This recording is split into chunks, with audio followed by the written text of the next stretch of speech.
এই জন্য সব সময় প্রশংসা করব কার?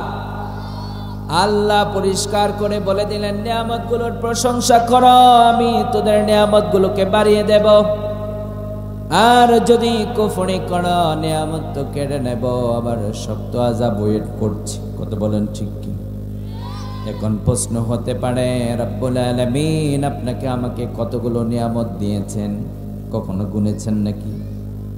রব্বুল আলামিন বলছেন, ও গোলাম, আমি তোমাদেরকে কত নিয়ামত দিয়েছি, এই নিয়ামতগুলো গুনে পরিসংখ্যান করে শেষ করতে পারবেন? রব্বুল আলামিন বলেন, ওয়া ইন তাউদ্দু নি'মাতাল্লাহি লা তুহসুহা। রব্বুল আলামিন বলেন, ও গোলাম, আমার নিয়ামতগুলো যদি তোমরা গুনে পরিসংখ্যান করতে চাও, একটি একটি করে গুনে শেষ করতে চাও, কঠিনকালে আমার নিয়ামতগুলো গুনে শেষ করা যাবে? এই জন্য সব সময় সেই রবের প্রশংসা করতে হবে। আর যখন বেশি বেশি প্রশংসা হবে, রব্বুল আলামিন আপনাকে আমাকে নিয়ামত দিয়ে পরিপূর্ণ করে দেবেন। কথা বলেন ঠিক কিনা? আর যদি প্রশংসা না করা হয়, কেন প্রশংসা করবেন না? কাল কিয়ামতের মুসিবতের দিন আপনাকে আমাকে রব্বুল আলামিন যদি প্রশ্ন করেন, গোলাম, তোমাকে যে দুইটা চক্ষু দিয়েছিলাম, দুইটা চক্ষের একটা চক্ষের হিসাব দাও। এতদিন পর্যন্ত ইউজ করেছ, 50 বছর অথবা 70 বছর হায়াত পেয়েছিলেন, আল্লাহর দেওয়াই পাওয়ারফুল নিয়ামতটা ইউজ করেছেন, কোনোদিন বিল দিতে হয়েছে নাকি? কোনোদিন বিল দিয়েছেন? এই যে বিদ্যুতের যে আলো নেওয়া হচ্ছে, ইউজ করা হচ্ছে, প্রতি মাসে বিল দিতে হয় কি হয় না? কিন্তু রব্বুল আলামিন এই যে নিয়ামতগুলো দিয়ে রেখেছেন, কোনোদিনও আপনাকে মাসিক বিল দিতে হবে না। কথা বলেন ঠিক কিনা? কাল কিয়ামতের মুসিবতের দিন আপনাকে আমাকে যদি জিজ্ঞাসা করা হয়, একটা চক্ষের হিসাব দাও, তারপর সামনে অগ্রসর হও, দিতে পারবো নাকি? বনি ইসরাইলের এক আবেদ 100 বছর ইবাদত করেছে। কত বছর? একটু আওয়াজ দিতে হবে। কত বছর? বনি ইসরাইলের এক আবেদ 100 বছর ইবাদত করেছে। কিয়ামতের ময়দানে রব্বুল আলামিন গোলামটাকে ডাক দিয়ে বলবেন, উদখুলিল জান্নাতা বিরহমাতিক, যা আমার দয়া ভালোবাসায় তুই জান্নাতে চলে যা। রব্বুল আলামিন বলার পরে গোলামটা রব্বুল আলামিনকে বলবেন, রব্বুল আলামিন, আমি 100 বছর ইবাদত করেছি, ইবাদতের বিনিময়ে আমি জান্নাতে যেতে চাই। রব্বুল আলামিন গোলামটাকে ডাক দিয়ে বলছে, ঠিক আছে, তুমি যে 100 বছর গোলামি করেছো, তোমার 100 বছরের গোলামি একটা পাল্লায় রেখে দাও। আমি রব্বুল আলামিন তোমাকে 2টা চক্ষু দিয়েছিলাম, 2টা চক্ষু না, একটা চক্ষু অপর পাল্লায় রেখে দেওয়া হবে।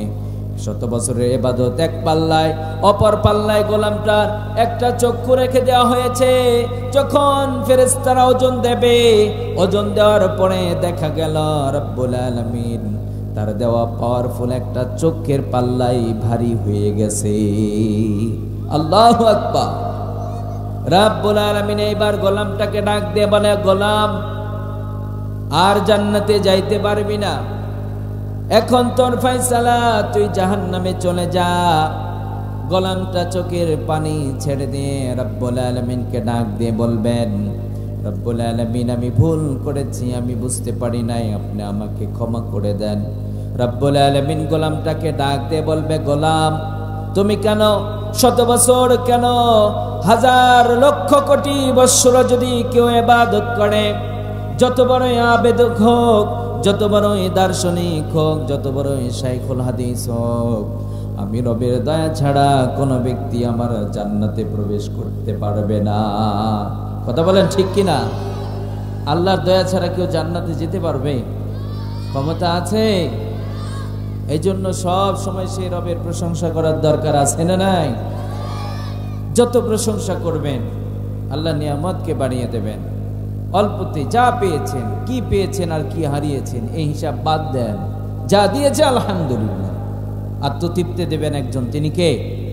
কারণ সম্পদ পেলেই যে সুখী হওয়া যায় এই কথাটা ঠিক না। কথা বলেন ঠিক কিনা? শত মানুষ আছে প্রাইভেট, এরপরে যায় উন্নত মানের গাড়ি, বাড়ি, স্ত্রী, চেহারা, কোনোটার অভাব ছিল না, ব্যাংকে টাকার অভাব ছিল না, মাগার লাইফে এসে নিজের পিস্তল ঠকিয়ে নিজে আত্মহত্যা করে, এরকম ঘটনা আমরা দেখেছি কি দেখি নাই? দেখেন নাই?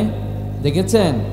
তাহলে সম্পদ শান্তি দিতে পারে, সুন্দর চেহারা শান্তি দিতে পারে, ব্যাংকে অনেক টাকা রয়েছে শান্তি দিতে পারে, বরং এগুলো অশান্তির কারণ হয়ে দাঁড়ায়। কথা বলেন ঠিক কিনা? তাহলে সব সময় আমরা প্রশংসা করব একজন সত্তার, তিনি কে? তাহলে আমার আলোচনার প্রাথমেই যে শিক্ষাটা আমার আলোচনা থেকে আপনাদেরকে সাজেস্ট করলাম সেটা হলো সুখে দুঃখে আমরা প্রশংসা করব কার? আল্লাহ। এখন আসি, আমি যে আয়াতে কারিমা তেলাওয়াত করেছি সেখান থেকে আলোচনা করব। তার আগে একটু আপনাদের সাথে ভাব জমায় লই, সেটা হলো আমার কথা কি বোঝা যায়? ভাষা বুঝতে পারছেন? আমি চেষ্টা করছি সহজ করে বলার জন্য, কারণ আলোচনা হয়, আলোচনার মেন উদ্দেশ্য হওয়া উচিত যিনি আলোচনা করবেন তার উদ্দেশ্য হবে তার শ্রোতাদেরকে তিনি বুঝিয়ে দেবেন। কথা বলেন ঠিক কিনা? যারা শুনতে আসবেন তাদের এই চিন্তা হওয়া উচিত আমরা এসেছি এখান থেকে কিছু শিখে যাব। কথা বলেন ঠিক কিনা? এরপরে লাইফটাকে চেঞ্জ করব। আমরা আগে নামাজ পড়তাম না, আজকে এই তাফসির মাহফিল থেকে যখন নামাজের সাজেস্ট করা হয়েছে আগামীকাল থেকে ফজর থেকে আমি নামাজ পড়ব। কথা বলেন ঠিক কিনা? আর এটা যদি আমরা করতে পারি আজকের এই তাফসির মাহফিল সার্থক হবে। কথা বলেন ঠিক কিনা? এই জন্য আমরাও যারা এসেছি, আমরা যারা ওয়াজ করছি আপনাদেরকে কিছু বোঝানোর জন্য, নিজেও বোঝার জন্য, যারা শুনছেন আপনারা বুঝে আমল করবেন ইনশাআল্লাহ। তাহলে আমার ভাষা তো বুঝতে কোনো সমস্যা নেই। তাহলে এখন আপনাদেরকে একটু কষ্ট দেই, আবার পরে আমি অল্প সময় আলোচনা করব, যেহেতু গভীর রাত হয়ে যাচ্ছে। আল্লাহর হাবিব সাল্লাল্লাহু আলাইহি ওয়াসাল্লামের আদর্শ হচ্ছে, সুন্নাহ হচ্ছে ওয়াজ হবে কম, আমল হবে বেশি। ডিজিটাল বাংলাদেশ তো সব কিছু ডিজিটাল হয়ে গেছে, ওয়াজ হয় বেশি মাগার আমল হয় না। কথা বলেন ঠিক কিনা? কারণ রাত 12টা 1টা পর্যন্ত আপনি যদি ওয়াজ শোনেন, ঘুমাবেন কোন টাইমে? সকালে আবার বিজনেস আছে, আপনার কৃষি ক্ষেত আছে, তাহলে আপনি ঘুমাবেন কোন টাইমে? টাইমলি আপনি ফজর পড়তে পারবেন না, আগামীকাল আপনার বিজনেসও ঠিকঠাক হবে না। কথা বলেন ঠিক কিনা? ইসলাম এটাকে সাপোর্ট করে। আবার বিশ্বনবী সাল্লাল্লাহু আলাইহি ওয়াসাল্লামের সুন্নাহ হচ্ছে ওয়াজ হবে কম, আমল হবে বেশি। তাহলে তাফসিরের নাম দিয়ে যদি বিশ্বনবীর সুন্নাহকেই বাদ দিয়ে দেওয়া হয়, তাহলে এখান থেকে আমরা খুব বেশি একটা ফলাফল অর্জন করতে পারবো না। এই জন্য আমরা লং টাইম না, আমি অল্প সময় কথা বলবো। আমার পরে আমাদের নওগাঁ জেলার আন্তর্জাতিক খ্যাতি সম্পন্ন মুফাসসিরে কোরআন, আমার অত্যন্ত মহাব্বতে কলিজার টুকরা প্রিয় মুফাসসির আলহাজ হযরত মাওলানা মুহাম্মদ মুর্শিদুল আলম মুর্তজা বারাকাল্লাহু ফি হায়াতি, পড়না আমিন। আল্লাহ সুবহানাহু ওয়া তাআলা আমাদের প্রিয় হযরতের কণ্ঠের মধ্যে বারাকা দান করেন। আরো আসতে বলেন আমিন। আল্লাহ সুবহানাহু ওয়া তাআলা হযরতকে বিশ্বময় কোরআনের ময়দানে কবুল করেন, পড়না আমিন। অনেক চমৎকার আলোচনা করেন, বিশেষ করে প্রিয় হযরতের আলোচনা আমি অনেক শুনি, নিজে মুগ্ধ হয়ে শুনি, অনেক শেখার আছে।